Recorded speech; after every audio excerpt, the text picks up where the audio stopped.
Приветствую. Вопрос на русском языке, поэтому я на русском языке буду отвечать. Пишет Бакуля. Тоже очень интересный вопрос, очень интересная ситуация. Доброй ночи, Лимбаки. Я очень внимательно слушаю каждое ваше слово, и вы всегда зрите в корень. Спасибо. Я сейчас нуждаюсь в вашей мудрости, как никогда. Разница в возрасте. Я старше своего молодого человека. Большая ли проблема, которую нельзя принять и разрешить? Я старше своего парня на 9 лет. Но мы очень любим друг друга. Мы были вместе 4,5 года. Буквально неделю назад он прекратил со мной отношения. Из-за того, что его мама не приняла меня. Она сказала, это стыдно. Она не переживет, что люди скажут. И ему уже нашли девушку.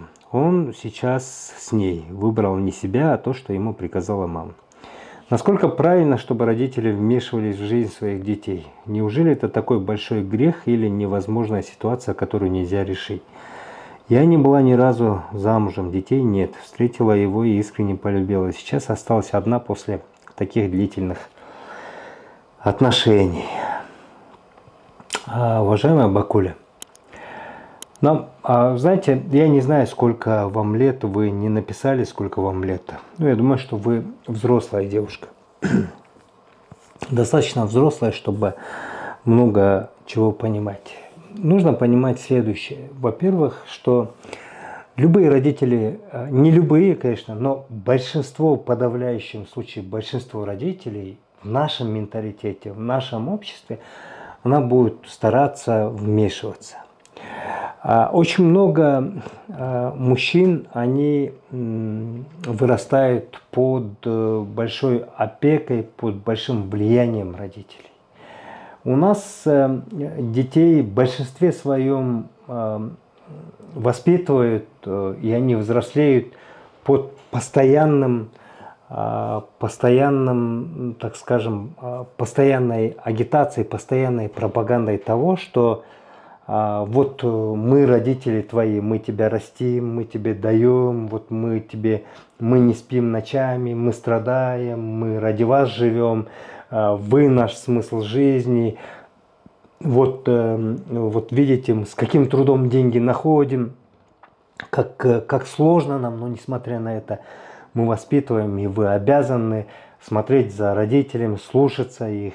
Практически в нашем обществе, в нашем менталитете детей зачастую воспитывают и растят их уже обязанными на всю жизнь, что они обязаны вообще всем, тем, что они появились на этот свет и так далее. Очень малое количество, малый процент родителей, которые уже более допустим, современным мышлением, которые уже смотрят на мир другим взглядом, они воспитывают немножко по-другому. Они воспитывают их свободными, они воспитывают именно как раз тем, что по другим форматам, что вы нам ничем не обязаны, что мы наоборот благодарны, что вы, дети, у нас появились, вы дали нам счастье и так далее, и вот идите. Летите вверх, вот вам образование, и вы нам ничего не должны. Таких родителей очень мало. Очень мало. Я в своей жизни очень мало таких видел. И поэтому дети зачастую, они таки вырастают и не выходят из их, как вы сказали, приказа, их пожелания и так далее. Некоторые дети, они вырастают вообще под сильным влиянием матери, потому что мать же в основном воспитывает и занимается больше всего с ребенком, и поэтому они под большим влиянием матери. И это, конечно, безусловно, и любовь к матери, это что он видел, как она воспитывала, как она дарит любовь и так далее, и так далее. И у мужчины часто такое большое чувство обязанности, поэтому они зачастую не выходят за их слова. Но кроме этого,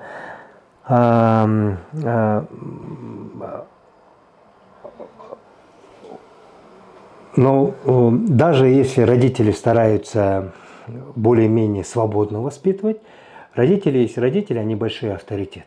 И когда они постепенно, потихоньку, вот даже независимому ребенку говорят что-то, это, безусловно, очень сильное влияние оказывает на ребенка. Поэтому вот вы говорите, что он выбрал не себя, а то, что ему приказала мама. Я с этим согласен. Он потом поймет. Но, конечно, бывают случаи, когда, да, действительно хорошую пару подобрали, и они там стерлись и жили долго и счастливо.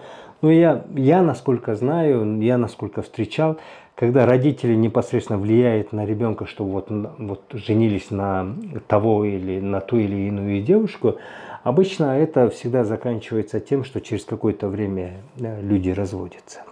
Но в вашем случае, Бакуля, я бы сказал, что 9 лет, когда девушка старше, это действительно большой возраст, и потом, оказывается, в будущем это будет проблематично и для вас. Вот даже если вдруг, допустим, что он потом осознал и пришел к вам, вот вы говорите, я его люблю, а потом он вернулся к вам. Давайте допустим так.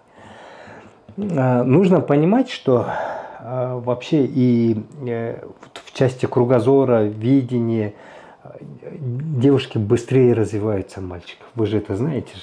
Ведь у нас же вообще по природе же наоборот же мужчины старше выбирают помладше девушек. Все дело в том, что девушки быстрее взрослеют, девушки быстрее очень многие вещи осознают, понимают, они более зрелые, они первее это понимают, а мужчины, они медленно растут. Ну, в молодом, я имею в виду, в возрасте. А потом женский организм, есть другой. Женский организм часто быстрее изнашивается, чем мужской организм. Потому что женщина, она мать, она носит ребенка, она рожает. И вот это стресс для организма и так далее, и так далее. Я хочу сказать, что по молодости, может быть до 30, вокруг да около 40, еще не видна эта разница. Но ваш избранник, вот допустим, если вам 40 лет, ему будет всего лишь 30 лет. 40 лет, вот вы, допустим, очень зрелый человек, а он только-только пришел в полную силу. И потом проблемы начнутся, потому что он больше и больше начнет смотреть на молодых. Это очень часто происходящие вещи. Такие вещи, которые, допустим, да, есть примеры, как Алла Пугачева и Галкин. Есть примеры, как этот президент Франции. Да?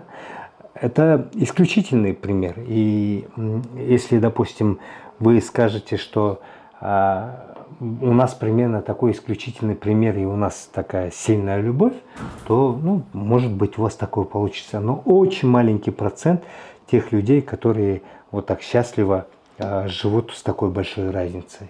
Я вижу, что, допустим, когда мужчина старше и девушка старше, это более привычно, а когда наоборот, и в принципе у вас такой большой возраст, то это такой менее привычно. И поэтому сложности будет. Я не говорю, что в таком случае это ненормально и нельзя так. Нет. Я вообще считаю, что нельзя со стороны сидеть и говорить, у вас большая разница, и вам нельзя. Никто вам так не может сказать. Вы сами принимаете решение. Вы сами принимаете решение. Если ваш вот этот мальчик, он уже вот принял другое решение, ну, под влиянием матери, под влиянием еще другого и так далее, бог с ним, ради Бога. А то, что вы говорите, что вы не замужем, вы молодая, Боже мой, вы еще встретите, да, я понимаю, что любовь это как цунами, он захватывает, он поглощает в этот момент. Ты мало что разумного принимаешь, очень многие вещи ты на эмоциях принимаешь, и когда есть настоящая любовь, и когда вот такой разрыв происходит, это очень сложно, очень тяжело, я это знаю.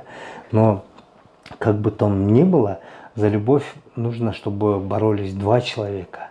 Только вы одна не можете бороться. Если он выбрал вот это, Там, это уже другой вопрос, под влиянием чего-то и так далее, значит, это его выбор. А вот если бы он противился бы там, несмотря на это, тогда бы я бы вам что-нибудь другое порекомендовал бы. Тогда было бы там, да, тогда вот 2 человека стараются. Но если один человек не старается, и более того, он подвержен этому влиянию, это говорит о том, что и потом он может быть подвержен другому влиянию. Поэтому вообще не теряйтесь. Я понимаю, что сейчас сложновато, но постарайтесь отвлечься. Ну, вы еще молодая совершенно, вы не замужем. Обязательно встретите. Знаете, в мире 4 миллиарда мужчин. В мире 4 миллиарда мужчин. И обязательно вы найдете своего достойного вас мужчину. Так что не переживайте. Удачи вам. Но на возраст не надо смотреть. Просто единственное, есть риски. То, что я рассказывал, это такие примеры, определенные риски есть. А так, я думаю, что возраст вообще не имеет значения. Вообще совершенно не имеет значения, когда дело касается лично вас. И никого не слушайте, никого не слушайте. Самое главное, чтобы за любовь, за сохранение этой любви боролись 2 человека, не 1 человек. Один человек, когда борется, во-первых, скорее всего, он потерпит неудачу, а во-вторых, это вообще не нужно, потому что вы будете страдать. Удачи вам!